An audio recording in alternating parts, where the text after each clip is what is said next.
So I'll begin my questioning. Madam Secretary, the 2018 Appropriations Bill recently enacted into law provides for the first time in about a decade significant new funding for new mileage of a border wall system along the southwest border. You addressed this in your opening statement.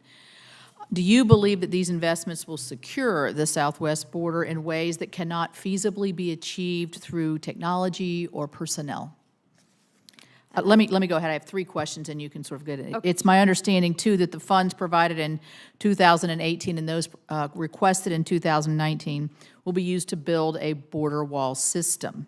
Can you explain what those components would be? And then lastly, how will these investments improve the safety of our Border Patrol? They obviously are well-trained. Many of them go through Harpers Ferry at the training center there in my state.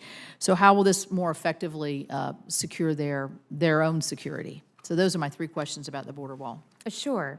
Thank you for combining them. It's easier to answer. So for the wall system, as you know, the wall system is a combination of personnel, technology, and infrastructure. What we're attempting to do with what we call the wall system is reach operational control of the border. So that's made up of four capabilities. One is impedance and denial, which is that infrastructure wall, which we do believe in and of itself decreases the amount of assaults on our Border Patrol, which, as you know, is up 73%.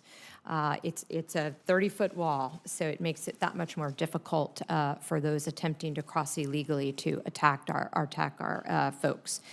Two, it provides access and mobility, so that's the roads, that's the ability to get to the wall, to get to somebody that we need to interdict. Three, it's the domain awareness surveillance. We do that through technology, as you know, as well as personnel. And the fourth is the personnel themselves and making sure they're mission ready, which is the training that occurs at Harpers Ferry and others. So together with 17, 18, 19, we're looking at about, if 19 should be funded at the request, we're looking at about 200 miles of wall. Some of that is replacement and some of that is wall that has never existed there before. System, or is that it's all physical wall? I think walls. that's the question Senator Tester. Yeah, so 200 miles is what that includes physical infrastructure. Okay. But when we have physical infrastructure, we make sure to include the other capabilities with it so that we get the biggest That's bang a for the buck. combination then, yeah. My second question is on election security. It's Election Day in West Virginia, in case you missed that on the national news.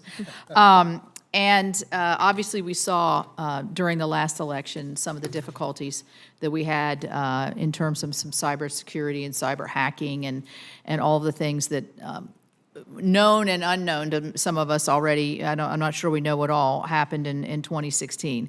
So on a scale of 1 to 10, where would you rate the United States in relation to other nation states in terms of our overall cybersecurity posture in elections? And the other thing I'm wondering is what kind of lessons learned your department has learned. I know you've been working with the Election Assistance Commission, which we just funded. That was my last subcommittee. I think it was $340 million for this in the 2018 budget, or in 2018 bill that we passed. But how you're working with states to make sure that their election infrastructure is safe, and that for the 2018 election, we're going to have the assurances that our elections are much safer than we found out they were in 2016.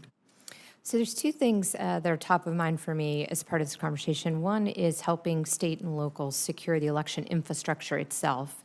And the other is combating what we've seen very visibly now as foreign influence and attempts to influence voters' decision-making through false propaganda or through speech that is misdescribed in terms of who is providing that speech. On the former, DHS has lead. Compared to other countries, I would say that we are pushing the bubble. We actually have provided threat indicators, for example, to France for their election. We also have seen in other countries physical attacks on election places, such as in Libya, over the last couple weeks. So the part that DHS does, I believe that we are above. We're actually helping other countries. We talked about it at the G7 a couple weeks ago when I represented the United States as security minister. In terms of what we are doing, we need to do more. We're working hand in glove with the Election Assistance Commission, as you mentioned, as well as state and local officials. I also, in the weeks to come, will be hosting a meeting on the Hill and ask for as many members who have time to attend so that I can explain to you not only what we're doing, but how we can further help our state and local partners. There's a lot of best practices we've learned. Redundancy is always top of mind. We either need paper ballots or a way to audit, but there are some things that we can encourage our state and locals to do. For example, every state has the opportunity for provisional ballot, but some do not give a provisional ballot if you show up at a voting place and you are not on the voter roll. So if you look at the system and everywhere in which it could be compromised, there is a lot more that we need to do to work with the state and locals. Well, thank you. I would like to say, since I voted early in my state, we did change the local voting system where we were, and we've got a touch screen, but it does have the paper backup to it, so I felt very secure there and was pleased to cast my vote. So I'll go to the ranking member, and Senator Murray. Thank you very much. I think I have an additional question or two, and then so we'll go a quick second round. And I thank you for your patience and for your questions. And so I'm going to go ahead and start. I want to kind of follow up on Senator Baldwin on the counter-drug efforts through DHS. Senator Shaheen and I have worked on a number of issues surrounding fentanyl, as all of us have, but our states are particularly highly affected by this. So I'm very interested, and we're going to be having a hearing in this subcommittee where we're going to be talking about the department's effort, more specifically on opioid trafficking. But if you could talk a little bit in more depth on, I know we passed the Interdict Act, we put $65 million into that, what you're doing with that, and then I know in combination of what the Coast Guard is doing, but I'm really interested more on the fentanyl coming across the border and how this is developed and how you're using the $65 million. Sure, and I thank you for your continued focus on this area. This really is one where we all have to work together, and unfortunately, it just keeps getting worse. And so there's a lot more we can do. So at DHS, we work to stop it at source. We're working on international agreements. China does remain the main source without question of fentanyl, but China also has recently signed an agreement or passed a law a couple months ago to stop to the precursors fentanyl. So we're working as much as we can in the international community. In terms of stopping it at the border, we do so by land, sea, and air. The Coast Guard plays a role, CBP plays a role, ICE plays a role. We have border enforcement security teams, 58 throughout the country. They work with state and locals to combat opioid trafficking. In the mail, I'm happy to announce that in November, we have canines now at every international mail facility. Canines, as we know, when imprinted correctly, are actually the best source of detection. We also are using money that you have provided us in the omnibus for non-intrusive detection equipment. We have an additional ask in 19 that will help at the ports of entry so that we can see even smaller and smaller amounts. We also have provided guidance on a medical preventive perspective for first responders to take care. And then finally, we're also doing things through S&T. So we're about, through our Science and Technology Director, to issue a contract for a wearable fentanyl detector so that first responders can also be even more protected when they are looking at packages.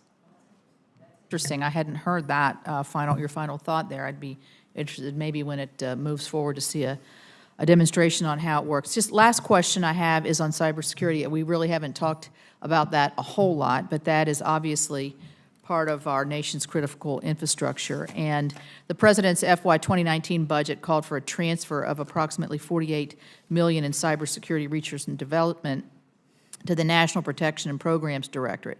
Without this transfer, the fiscal year 2019 request is actually a $28 million net decrease from the fiscal year. So that's concerning to us and raises a question. What is the status of the department's effort to secure federal networks, and why does the budget request propose a relatively stagnant level of funding for cyber operations? So the good news is in many of our systems and programs, they were necessarily front-loaded. In other words, the first phase and second phase of programs such as continuous diagnostic monitoring or what we call the Einstein program required a capability build on the front end. The back end is really maintenance and operation and then agreements with the departments and agencies on how to employ it and training.